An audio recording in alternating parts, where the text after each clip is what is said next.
Hello friends and fellow subscribers, Bufferkid back on my channel with another episode of Delta Recruits. Now in our last episode we completed secret orders and found out that there was more going on with Ambassador Bavat. And we reached level 10, so we got our first promotion, which is to Lieutenant Commander. Now off camera I've done some stuff here. I've created a few uniforms here. This is one of the variants here. This was actually displayed on the ARC main page for Star Trek Online. This is a Mako uniform, I guess is what they call it, but there's no color palette for it. But I like the way it looked, and it kind of looks nice for Delta Recruit, so I went ahead and created that, and I've created a few other costumes. Of course, I've got my Veterans decorated costume here. This is for with the Lifetime Com badge and the Jupiter Veteran belt. This is for being a lifetime subscriber to Star Trek Online. Now the next outfit I've got is a Jupiter Veteran outfit as well, and then I also have the Jupiter costume set as well. And as mentioned, this is tied for veterans and lifetime subscribers. And the next costume I've created, since we are now see this costume right here, this is the Star Trek II Wrath of Khan Starfleet uniform here. This is kind of a pain to create. Now I've actually had to go to the Stowe wiki page to see what colors were to do this, but anytime you try to create this uniform, the top colors are a different color palette than what is actually shown on the Stowe wiki page. So I've kind of had to mess with it, and I got that created, and then of course I've got the original Wrath of Khan Com badge created as well. And while I was creating that, I went ahead and created the Terran Empire variant of that uniform as well. And as you can see, looks pretty nice because I have the Terran Empire original series sash and everything, and then also too, tying in with the Terran Empire uniform, I also have the Enterprise costume set. With the exception of T'Pol's, I don't have that uniform. And then I also have the NX-01 Tier 1 Starship. So I went ahead and created that as well. Giving her some different costume changes. The next one I created, because in some of the later missions we will be doing some time travel, so I created her in operations uniform. This is something you would see from the 60 Star Trek, the original series episodes. She's got her operations badge on. Real nice. I do like this, and she's going to actually wear this when we get into later missions. Okay, in our next one, I created the Voyager uniform. I have open variants. I have the open costume variant pack that you can purchase from the C-Store. It gives you open variants of Sierra, and I think Jupiter had open variants as well, but it also gives you these open variants of Deep Space Nine, the TV uniform set here. So went ahead and created that. Now this one here is from the motion picture. This is the operations. Another one too, I mean, it doesn't tell you exactly what the color is, so I've had to kind of count what the color is from the space of the original color palette to create this. I mean, it looks real nice. I mean, it does, keeping with our operations theme.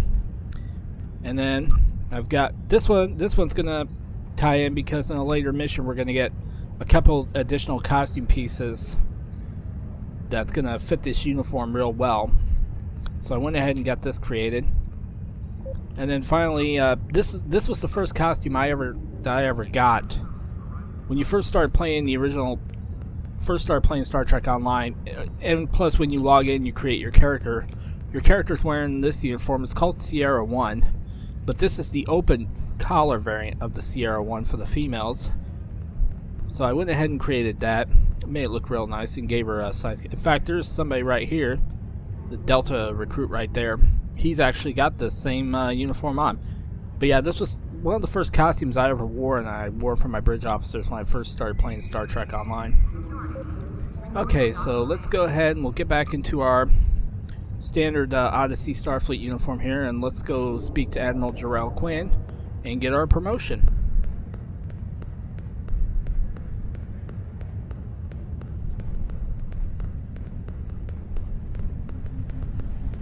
And it sounds like I have a train coming up real fast. I'm going to have to mute the mic here.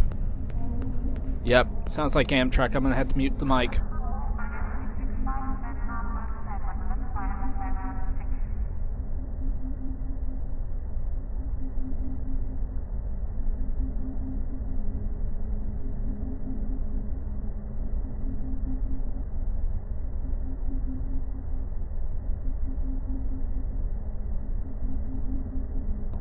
I am sorry about that. It's about that time that the Illinois Zephyr comes around for Amtrak. And then also what I've done is I've actually went through and I've trained my skills for my bridge officers. I've given Eliza torpedo spread and beam fire at will, and I've promoted them. Colas has TAC team, and this one here, yeah, there it is, attack pattern Delta. No Doc, he's a new bridge officer that I just got. So right now he just has, he can't learn anything because I don't have any abilities yet. I mean, I could switch the skill because I want him to have emergency power to weapons, but I don't have any I don't have any skill points yet to spend. I've retrained Tavril in 2 skills here. I've retrained her in hazard emitters, which is a hull debuff and cleanse, which comes in handy when you go up against the Borg. And then Science Team 2 will give you a shield regeneration. And then Zarva, I don't know why, she should have emergency power to weapons. There we go. And then I've trained her in Engineering Team 2, which will help out with hull healing and repair. So anyway, and then also I've fabricated new gear for the ship because we are going to be flying the Exeter. So, in fact, let's go ahead and get our promotion here so that we can move on. Alright. Promotion. Congratulations, Lieutenant Commander. I'm extremely pleased by your progress. In the light of your contribution to Starfleet, you should get a new starship. Visit Lieutenant Laurel to see what ships you are eligible to fly and to requisition a new vessel. Okay. Speak to Lieutenant Laurel in the shipyard to requisition a new starship. Gold members, and this is for lifetime subscribers of Star Trek Online as well. I've earned a retraining token I can use to change the distribution of my skill points. And then free costume change and a skills respect token. It does come in handy, so alright, so now we will go to the shipyard now. Docking bay 12 is offline. And this is just because the mission mandates that we're going to go ahead and speak to Lieutenant Laurel. But later on down the line, we won't have to speak to her. And I just forgot that I created an additional console. I forgot I'm going to have a console with the Exeter. Okay, so here's Lieutenant Laurel. This is the shipyard, of course. So here's Lieutenant Laurel, so we will go ahead and speak to her real quick. Okay, congratulations on making Lieutenant Commander. The Admiral has given his blessing for you to choose a ship appropriate to your new statue. Take a look at my store. The starships that are approved for your rank are listed. Okay, so that resolved the mission promotion, so we... Oh, and I've got another train coming by. Dag burn it, and it sounds like it's a long-ass freight train. Hang on, I mean, hopefully I can... Well, here, let's look at the new starships real quick. So let's see, what we're going to do is I'm going to filter out to the Lieutenant Commander. And we're going to look at cruisers. Now, this is the one we're going to get right here. This is the cruiser refit. This is the Exeter class. I mean, they call it unique here, but this is the Exeter. I mean, I can get this right here, but one of the things I'm going to do is, I'm going to go, best thing to do if you have starships unlocked is go to the C store. And as you see right here, it's actually available. It's a tier 2 starship, so what I'm going to do is I'm going to claim the Exeter. Alright, so we got that is now. So okay, once you've claimed your starship, what you want to do is you want to go see this guy over here. This is Ensign Oben right here. I'm going to select your starship. Now I don't have to worry about all this gear. I can actually take this gear off and sell it. Sell it for EC. But here's our new starship right here. This is the Nassau, but I'm going to go ahead and rename this ship. In fact, I'm going to rename it the Exeter. And then I also have the NX prefix I can use as well, so I'm going to go ahead and rename it the Exeter. Not quite spelled right. Now your first rename cost is free, but your second one's going to cost you EC. It's only like 3,000 EC. There we go. So now I've got all my gear crafted here. I'm going to start equipping my gear real quick to my ship.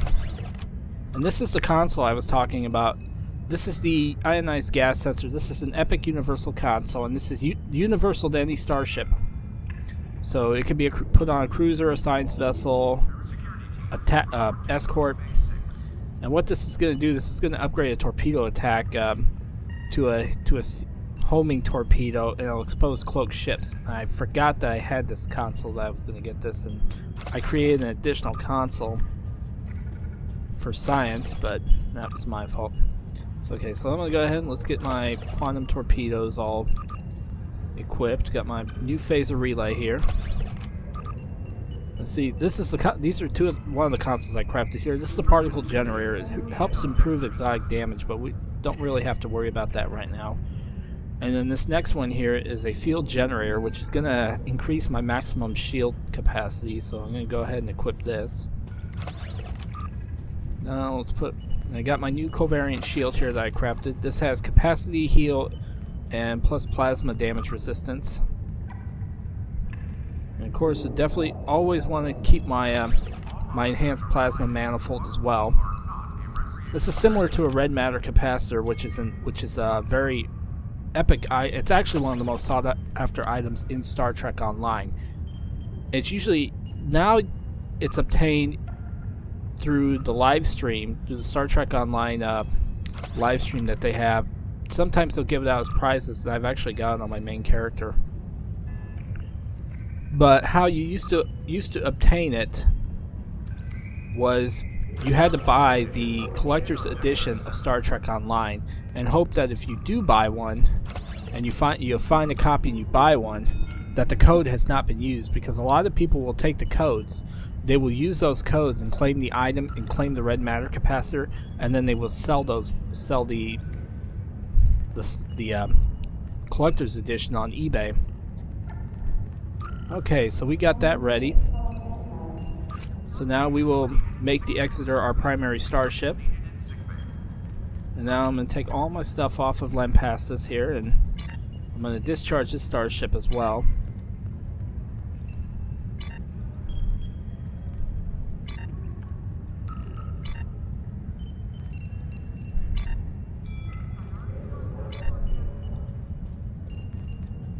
Okay, I can go ahead and keep these. I mean, these are auto scaling phasers, but I don't see the point because I've crafted the new phasers for that ship. So now we will go ahead and discharge this. This actually frees up your inventory as well. So if you have like a certain amount of ship slots, you could discharge some of your old ships, and that'll free up your ship slots. Now now that gives me 8, and I can also claim a small craft as well, which actually reminds me too, I do have a veteran's craft I can claim. In fact, I'm going to go ahead and claim the Delta Flyer real quick. Okay, so there it is. This is my shuttlecraft now. This is the USS Karen. This is the Delta Flyer. And I can rename this as well, but for right now I'm going to give it the NX prefix. And that should have, yep, there we go. Okay. No, I do not want to join your fleet. Frickin' dumbass people. Alright, so now since we've got our new starship, let's go ahead and visit Dur's Rax here. I'm going to customize my starship. Now it's different. I have different skins of it as well. I mean, the template here is, there's Constitution template, which is original, and then there's Excalibur, but which is odd. There should be Exeter. There we go. And that's kind of weird. Now if we go to advanced, yeah, here we go. If we go to advanced, we can change all the different templates. And then there's different types of material here that you could use, which makes your ship look good. Now I'm going to use veteran because I'm a lifetime subscriber, and this is a special material that I have. It actually makes the starship look real good. And then as far as the bridge, I mean, I could go with that, but usually what I go with order on a lot of my bridges here. So I'm going to go ahead and use that, because there is no original series movies bridge, which would be nice if they ever put that into the game. If you're listening, Perfect World or Cryptic, please put that in there. Give us a bridge pack, because they do have the original series bridge set and interiors, but they don't have the movies like The Wrath of Khan. I mean, put that in. Okay, so let's go ahead and save this, and we will purchase that. Alright. So that gives us, so that's giving us everything we get. Now we have our new Starship. And also too, since we did get promoted to Lieutenant Commander, we actually have a new trait now. Which is your active traits here. Although I spoke about this before, there's EPS manifold efficiency I can use, which gives us a secondary boost to all subsystems for batteries. There's Techie, which is a whole regen. There's different types. There's Warp Theorist, which is a plus subsystem power and plus power transfer rate. Now the one trait I'm going to use for now, this is going to help me out until I boost my skills. I'm going to go ahead and go with Accurate, which increases my ship weapon accuracy, which improves it by 10%. So I'm going to go ahead and use this. And this will definitely help us out in later missions. So okay. So now we'll go ahead and beam up to our ship real quick and take a look at the Exeter out in sector space.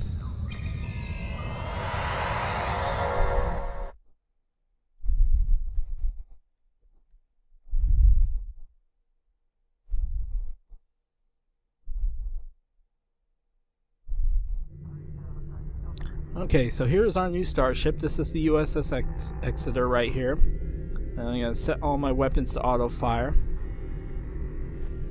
And of course it has command frequency for each, as the same as the original Constitution. I'll set my trade 2 here.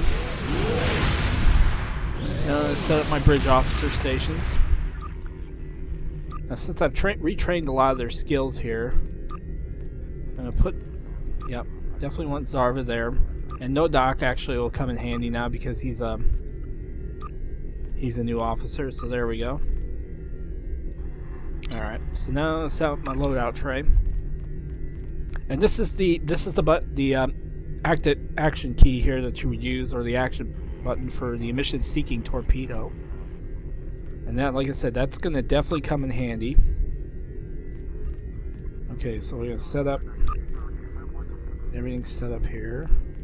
And I know I also got let's see, I know I've got another yep, here it is. This is a nice one right here. I do like this. This is rotate shield frequencies. This is a personal ability here that's given to your bridge up to your captain here because of your skill. Now that comes in handy because it'll give you a boost for a brief second. It'll refrequency your shields. It'll give you an additional shield boost.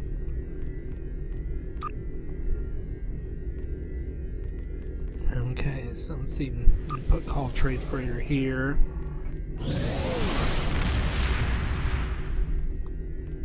Face some maneuvers there.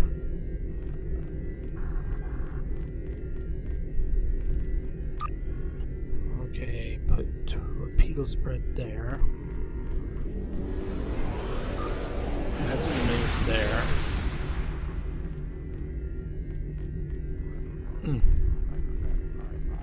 Must have goofed that one. I'll put that right there. I mean, I take a lot of time here when I'm trying to get my loadout tray set up how I want it.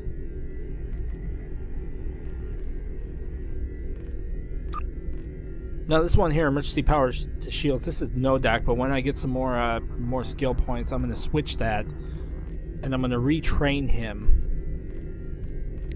in emergency power to engines. Alright, I think that is everything. Make sure I didn't miss anything. Okay, perfect. So now let's go ahead and save our loadout here real quick. Let's save this to the USS Exeter.